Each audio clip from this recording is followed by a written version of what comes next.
Chapter 7 Structural Organization in Animals. In the preceding chapters, you came across a large variety of organisms, both unicellular and multicellular, of the animal kingdom. In unicellular organisms, all functions like digestion, respiration, and reproduction are performed by a single cell. In the complex body of multicellular animals, the same basic functions are carried out by different groups of cells in a well-organized manner. The body of a simple organism like Hydra is made of different types of cells, and the number of cells in each type can be in thousands. The human body is composed of billions of cells to perform various functions. How do the cells in the body work together? In multicellular animals, a group of similar cells along with intercellular substances perform a specific function. Such an organization is called tissue. You may be surprised to know that all complex animals consist of only 4 basic types of tissues. These tissues are organized in specific proportion and pattern to form an organ like stomach, lung, heart, and kidney. When 2 or more organs perform a common function by their physical and/or chemical interaction, they together form organ system, that is digestive system, respiratory system, etc. Cells, tissues, organs and organ systems split up the work in a way that exhibits division of labor and contribute to the survival of the body as a whole. 7.1 Animal tissues. The structure of the cells vary according to their function. Therefore, the tissues are different and are broadly classified into 4 types. 1. Epithelial, 2. Connective, 3. Muscular, and 4. Neural.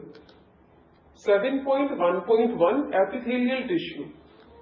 We commonly refer to an epithelial tissue as epithelium, in bracket plural epithelia. This tissue has a free surface which faces either a body fluid or the outside environment and thus provides a covering or a lining for some part of the body. The cells are compactly packed with little intercellular matrix. There are 2 types of epithelial tissues, namely simple epithelium and compound epithelium. Simple epithelium is composed of a single layer of cells and functions as a lining for body cavities, ducts and tubes. The compound epithelium consists of 2 or more cell layers and has protective function as it does in our skin. On the basis of structural modification of the cells, simple epithelium is further divided into 3 types. These are 1. Squamous, 2. Cuboidal, 3. Columnar. In bracket figure 7.1. The squamous epithelium is made of a single thin layer of flattened cells with irregular boundaries. They are found in the walls of blood vessels and air sacs of lungs and are involved in functions like forming a diffusion boundary. The cuboidal epithelium is composed of a single layer of tube-like cells. This is commonly found in ducts of glands and tubular parts of nephrons and kidneys, and its main functions are secretion and absorption.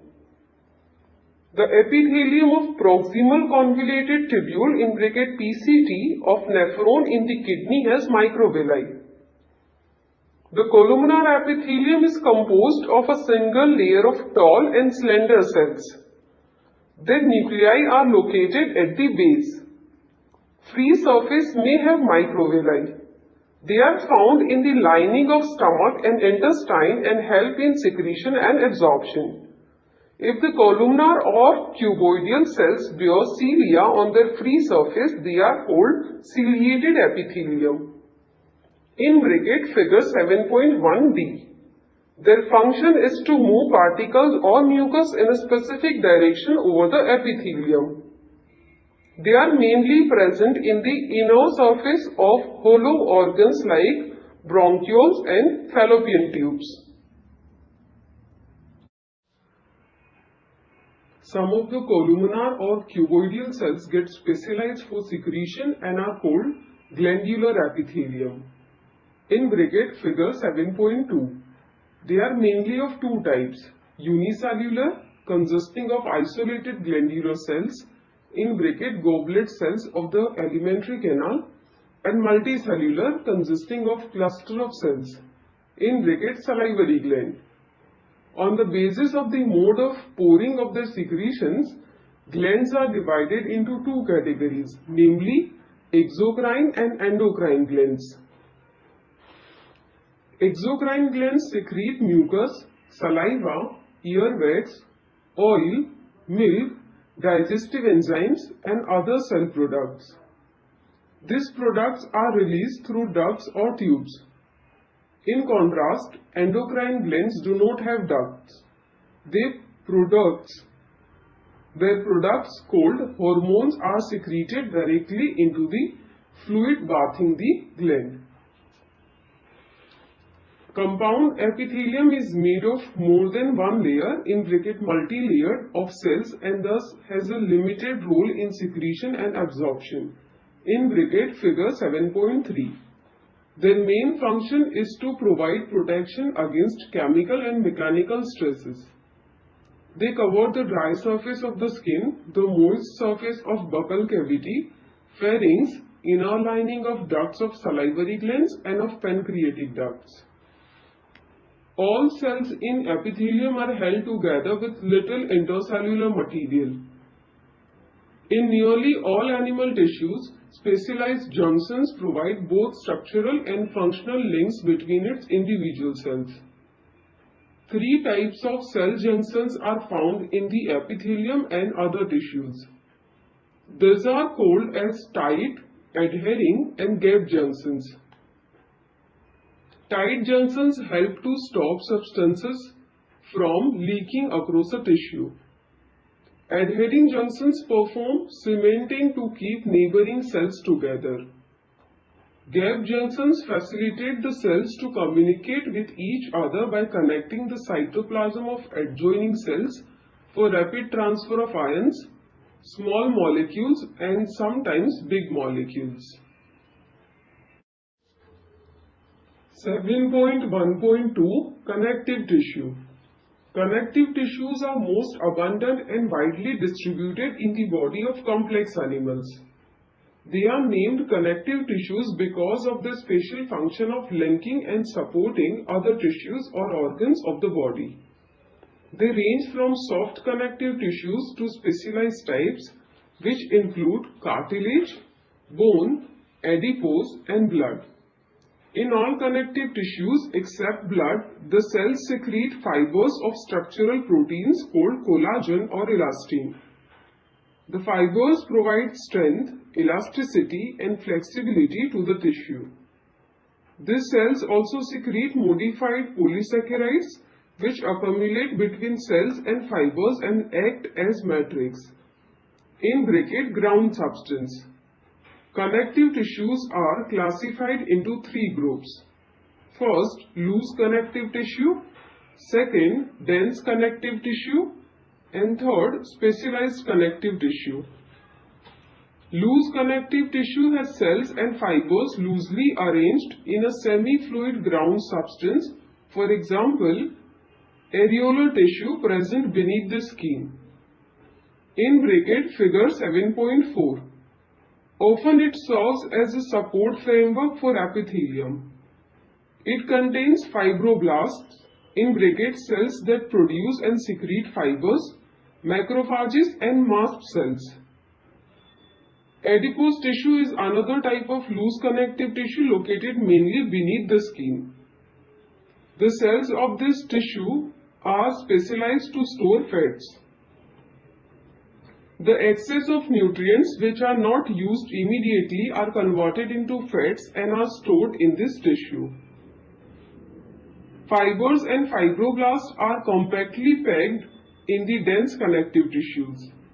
Orientation of fibers show a regular or irregular pattern and are called dense regular and dense irregular tissues.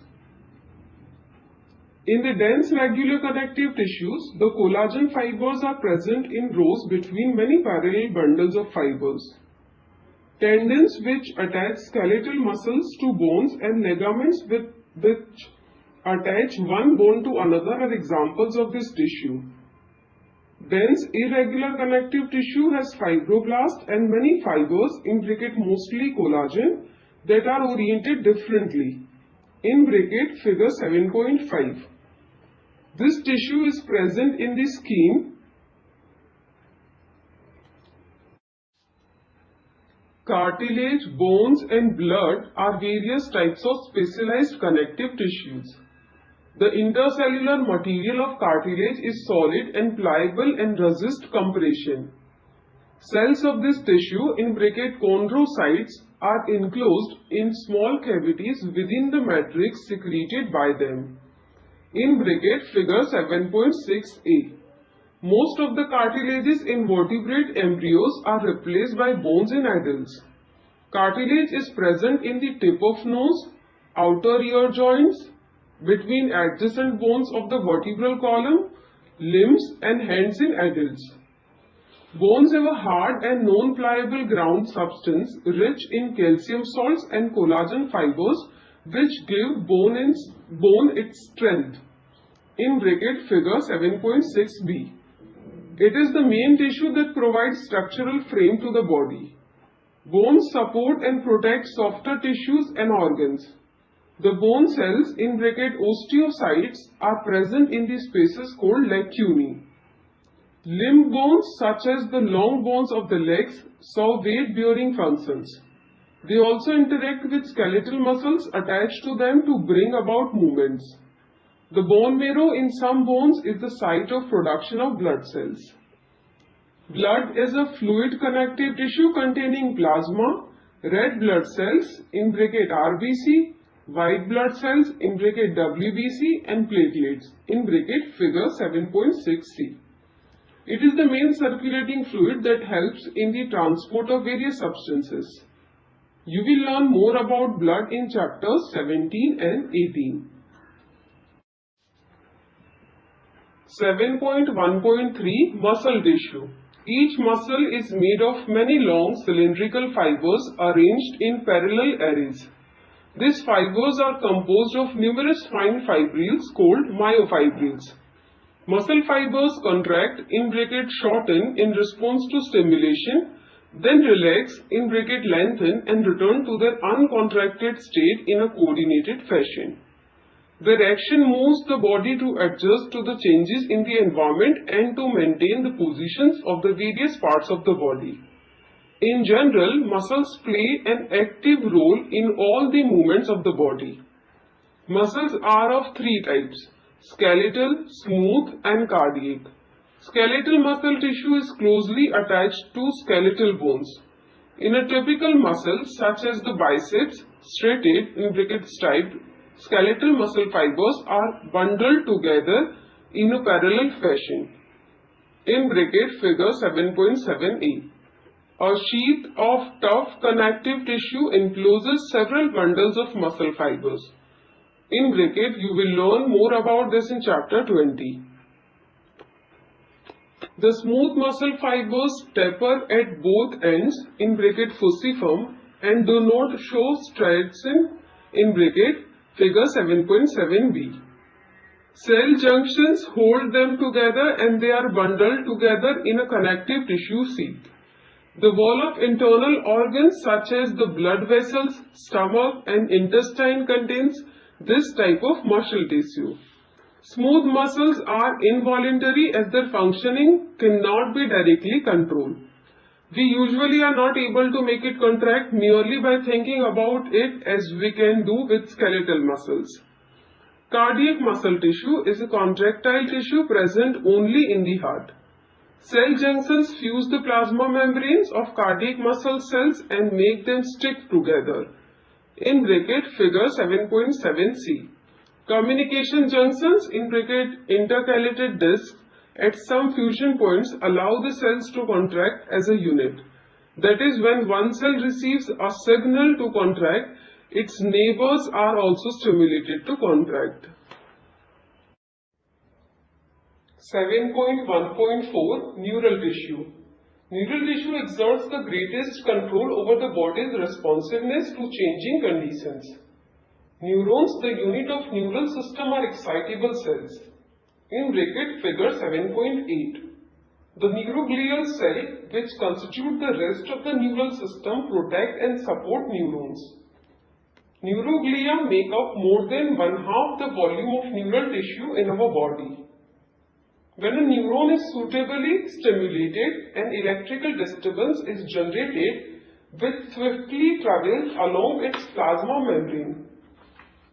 Arrival of the disturbance at the neuron's endings or output zone triggers events that may cause stimulation or inhibition of adjacent neurons and other cells.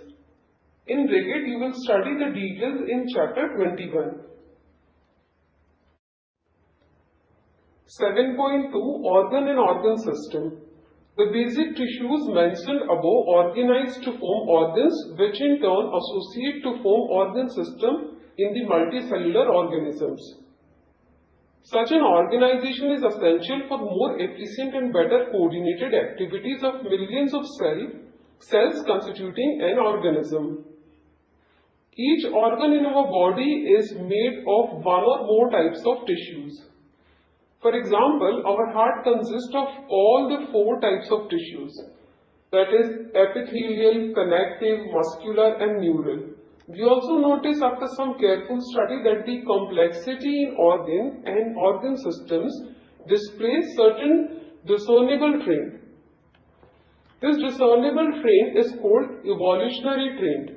In bracket, you will study the details in class 12.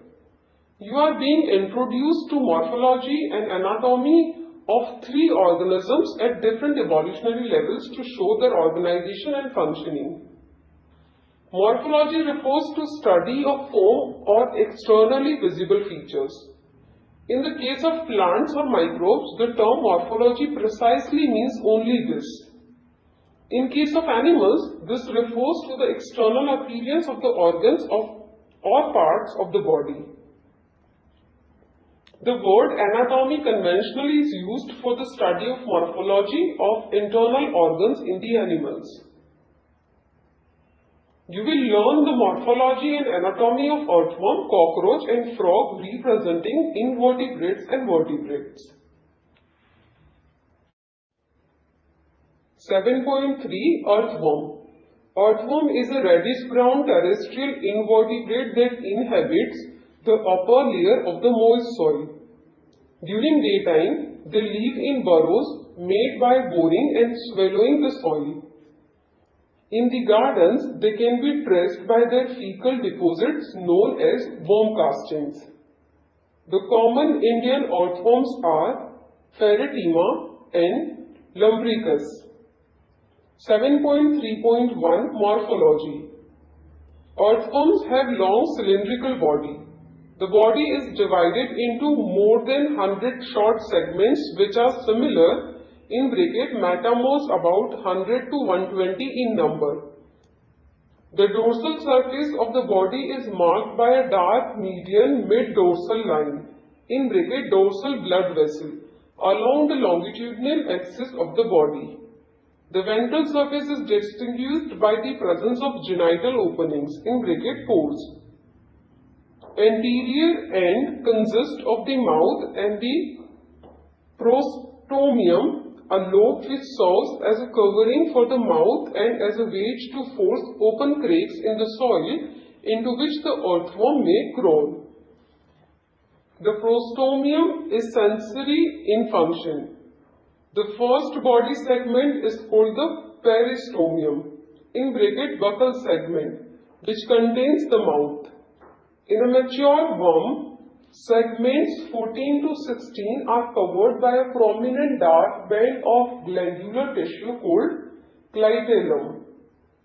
Thus, the body is divisible into 3 prominent regions: preclitellar, clitellar and postclitellar segments, in bracket figure 7.9. 4 pairs of spermathecal apertures are situated in the ventrolateral sides of the intersegmental grooves, that is 5th to 9th segments. A single female genital pore is present in the mid-ventral line of 14th segment. A pair of male genital pores are present on the ventrolateral sides of the 18th segment. Numerous minute pores called nephridopores open on the surface of the body. In each body segment except the first, last and flagellum, there are rows of L-shaped setae embedded in the epidermal pits in the middle of each segment. Setae can be extended or retracted. Their principal role is in locomotion. 7.3.2 Anatomy. The body wall of the earthworm is covered externally by a thin non-cellular cuticle below which is the epidermis, 2 muscle layers in brackets circular and longitudinal, and an innermost coelomic epithelium. The epidermis is made up of a single layer of columnar epithelial cells which contains secretory gland cells. The alimentary canal is a straight tube and runs between first to last segment of the body. In bracket figure 7.10, a terminal mouth opens into the buccal cavity in bracket 1 to 3 segments, which leads into muscular pharynx. A small narrow tube, esophagus, in bracket 5 to 7 segments, continues into a muscular gizzard in bracket 8 to 9 segments. It helps in grinding the soil particles and decaying leaves, etc. The stomach extends from 9 to 14 segments. The food of the earthworm is decaying leaves and organic matter mixed with soil. Calciferous glands present in the stomach neutralize the humic acid present in humus. Intestine starts from the 15th segment onwards and continues till the last segment. A pair of short and conical intestinal CK project from the intestine on the 26th segment. The characteristic feature of the intestine after 26th segment except the last 23rd to 25th segment is the presence of internal median fold of dorsal walled called typhlosole.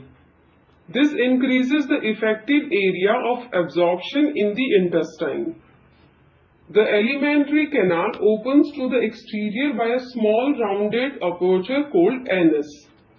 The ingested organic rich soil passes through the digestive tract where digestive enzymes break down complex food into smaller absorbable units. These simpler molecules are absorbed through intestinal membranes and are utilized. Pheretima exhibits a closed type of blood vascular system consisting of blood vessels, capillaries and heart. In bracket figure 7.11. Due to closed circulatory system, blood is confined to the heart and blood vessels. Contractions keep blood circulating in one direction. Smaller blood vessels supply the gut, nerve cord and the body wall. Blood glands are present on the 4th, 5th and 6th segments. They produce blood cells and hemoglobin which is dissolved in blood plasma. Blood cells are phagocytic in nature. Earthworms lack specialized breathing devices. Respiratory exchange occurs through moist body surface into the bloodstream. The excretory organs occurs as segmentally arranged coiled tubules called nephridia. In bracket singular nephridium. They are of 3 types. 1. Septal nephridia, present on both the sides of intersegmental septa of segment 15th to the last that open into intestine. Second, integumentary nephridia attached to lining of the body wall of segment 3 to the last that open on the body surface. And third, pharyngeal nephridia present as 3 paired tufts in the 4th, 5th and 6th segments. In bracket figure 7.12. These different types of nephridia are basically similar in structure. Nephridia regulate the volume and composition of the body fluids. A nephridium starts out as a funnel that collects excess fluid from coelomic chamber. The funnel connects with a tubular part of the nephridium which delivers the waste through a pore to the surface in the body wall into the digestive tube. Nervous system is basically represented by ganglia arranged segment-wise on the ventral paired nerve cord. The nerve cord in the anterior region in bracket 3rd and 4th segments bifurcates laterally encircling the pharynx and joins the cerebral ganglia dorsally to form a nerve ring. The cerebral ganglia along with other nerves in the ring integrate sensory input as well as command muscular responses of the body.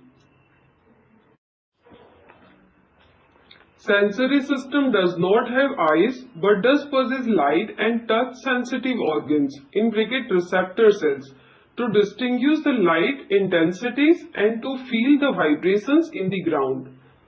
Worms have specialized chemoreceptors in bracket taste receptors which react to chemical stimuli. These sense organs are located on the anterior part of the worm. Earthworm is hermaphrodite in bracket bisexual, that is testes and ovaries are present in the same individual in bracket figure 7.13. There are 2 pairs of testes present in the 10th and 11th segments. Their vasa deferentia run up to the 18th segment where they join the prostatic duct. 2 pairs of accessory glands are present, 1 pair each in the 17th and 19th segments. The common prostate and spermatic duct in bracket vasa deferentia opens to the exterior by a pair of male genital pores on the ventrolateral side of the 18th segment. 4 pairs of spermathecae are located in 6th to 9th segments. In bracket 1 pair in each segment. They receive and store spermatozoa during copulation. 1 pair of ovaries is attached at the intersegmental septum of the 12th and 13th segments. Ovarian funnels are present beneath the ovaries which continue into oviduct, join together and open on the ventral side as a single median female genital pore on the 14th segment.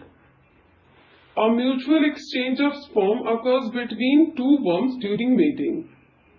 1 worm has to find another worm and they mate, juxtaposing opposite gonadal openings, exchanging packets of sperm called spermatophores. Mature sperm and egg cells and nutritive fluid are deposited in cocoons produced by the gland cells of clitellum. Fertilization and development occur within the cocoons which are deposited in soil. The ova in bracket eggs are fertilized by the sperm cells within the cocoon which then slips off the worm and is deposited in or on the soil. The cocoon holds the worm embryos.